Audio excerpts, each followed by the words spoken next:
Hi and hello to our lecturer, Madam Jamila, and our fellow friends. Today, our group is going to present about Mahathir Mohamad and media landscape. Hi, I'm Dhaanyaa Murugesan. I'm going to talk on the overview about Mahathir Mohamad. Mahathir Mohamad was born on December 20, 1925 in Alustar, where he was brought up in Jeddah. Mahathir Mohamad was brought up in a lower middle class family, and Mahathir Mohamad's father, known as Muhammad Iskandar, was a school teacher and later he became a headmaster. Mahathir Mohamad's father was a very strict father and he made sure that all his children was educated and was in a good level. Mahathir Mohamad completed his medical degree in Singapore in the year of 1953. Mahathir worked as a trainer in Penang and later he came back to his hometown and continued serving as a doctor for a few more years. Mahathir Mohamad also worked as a doctor in Langkawi for a few years. As we know, Mahathir Mohamad was active in politics. Mahathir Mohamad became active in politics from the year 1945 when he was 20 years old. Mahathir Mohamad was in UMNO, and Mahathir Mohamad was elected as the Prime Minister of Malaysia in the year 1981, and he served 22 years as a Prime Minister, knowing as the longest serving Prime Minister in Malaysia. Mahathir Mohamad brought a lot of changes to the country politically and economically and made the country stable. Mahathir Mohamad's contribution to politics and economy of the country brought Malaysia to a standard and brought name for Mahathir Mohamad. Contribution of the Mahathir Mohamad to media industries in Malaysia. One of the contributions he introduced privatization. Dr. Mahathir introduced the concept of Malaysia Incorporated and privatization. Communication technology sector required large investment to stay up with the changes. Privatization of media led to an increase in the number of stations in Malaysia. This led the RTM to open up and invite proposal for a private television channel. The birth of private television TV3 occurred at that time. Government offered an additional channel in the form of privately run TV3. Thereafter, TV3 became popular among masses for its vibrant programming. Meanwhile, more private radio station was occurred. While the privatization of over-the-air service for radio was under consideration by the Mahathir administration, the application for commercial broadcasting license were rejected by government and the authorities did not give importance to the private radio station at that time. This position changed in 1989 when first private station in Johor was proposed. Swara Johor was the first private radio station which launched in 1989.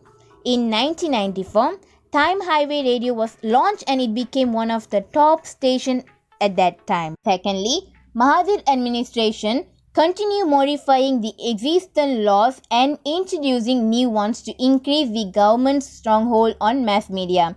I want to explain one of the acts of the mass media.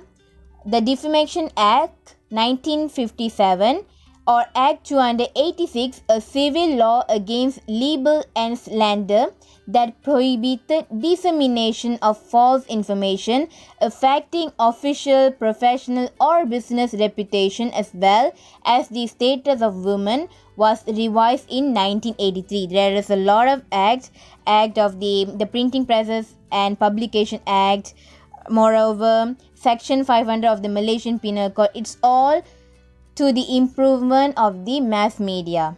Okay, I move on to the another contribution. Tun Dr. Mahathir Mohamad brilliantly cherry-picked T. Anandakrishnan to manage Malaysia's first digital broadcasting station.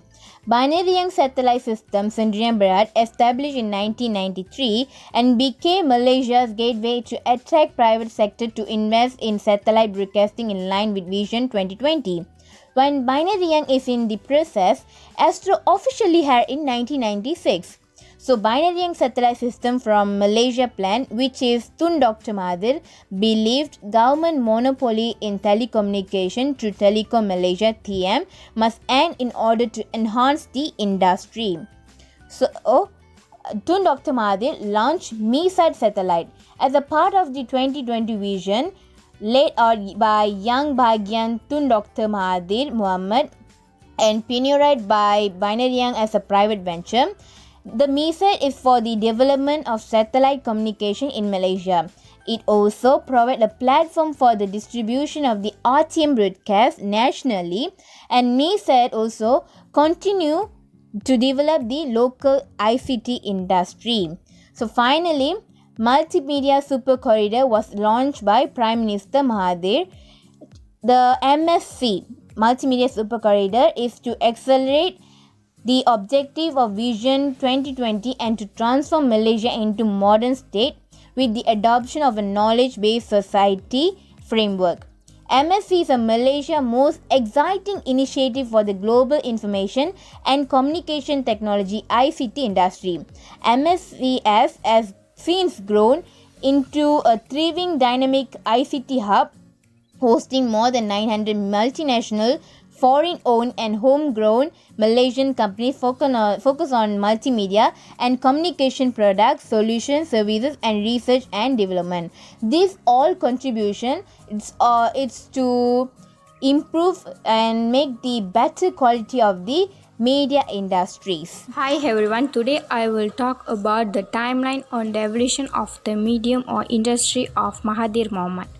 During timeline 1981 until 1990, firstly he introduced privatization strategy. It's a role of private sector in developing Malaysian country. Privatized airlines, utilities and telecommunications firm speed up to rate. Privatization of overhead service for radio was under the consider by the Mahathir Mohamad administration. Mahathir Mohamad adherent privatization as essential to overcome public enterprises, subsidies and investment to run. Secondly, he introduced Printing Presses and Publications Act 301. He approved 3,206 licenses for publications, constitute of 149 licenses for newspapers and 1,875 licenses for magazines. The main aim he introduced this is because printing, importation, production, reproduction, publishing and distribution of publications in Malaysia. Then he also introduced construction of the North-South Expressway, the network of stalled controlled access highways running throughout west coast of Malaysia. During 1990 until 1998, Mahathir had launched enterprising multimedia super corridor project to attract world-leading information technology. The main aims to attract companies with temporary tax breaks and facilities such as high-speed internet access to the Kuala Lumpur International Airport. Secondly, he introduced Malaysia Digital Economy Corporation, Cyberjaya held in 1997 by Prime Minister Mahathir Mohamad. He set up joint venture comprising such as Satya Haruman, STN, BHT, Nippon Telephone and also Telegraph. During timeline 1998 until 2003, he introduced autonomy of universities was taking point amongst academy. Mahathir Mohamad exerted control on universities' autonomy view appointments of BN-friendly vice chancellors who had and ran the universities. He improved polytechnics to universities. He also had undertaking to keep internet censorship free. As a conclusion, mass media are important to impart information on ICT. Mahathir Mohamad became best example of a nation development and also in ICT. That's all. Thank you. Okay, today I will talk about the medium and the small and medium industry. I'm John Ryan. I will talk about what the future of the small and medium industry, how is it going to be in the future, and how it will affect us or the community that are involved in the society. Okay, it will include increased competition, the future workforce, and doing more with less.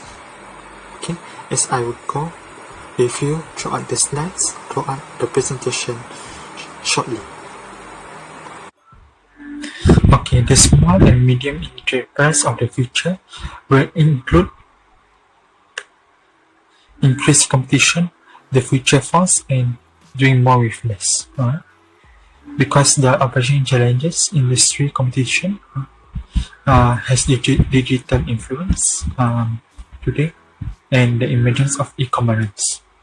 The future workforce, SME, okay, the short form. There are studies that show that the small medium enterprise of the future and doing more with less, keeping operational costs down and be able to do more with less is quite possibly the mantra to succeed in external factors aside. Findings could also be a challenge to some small and medium industry because there is limited process.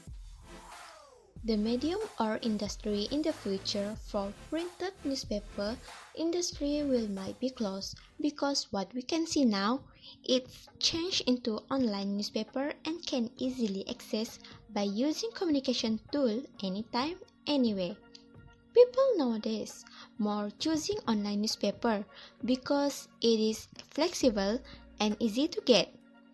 Besides that, broadcasting industry become widely because of internet and many applications to watch such as YouTube, Facebook and so on. It is also not impossible the communication satellite will increase and the user of telecommunication also increasing from year to year. That's all from us. Thank you.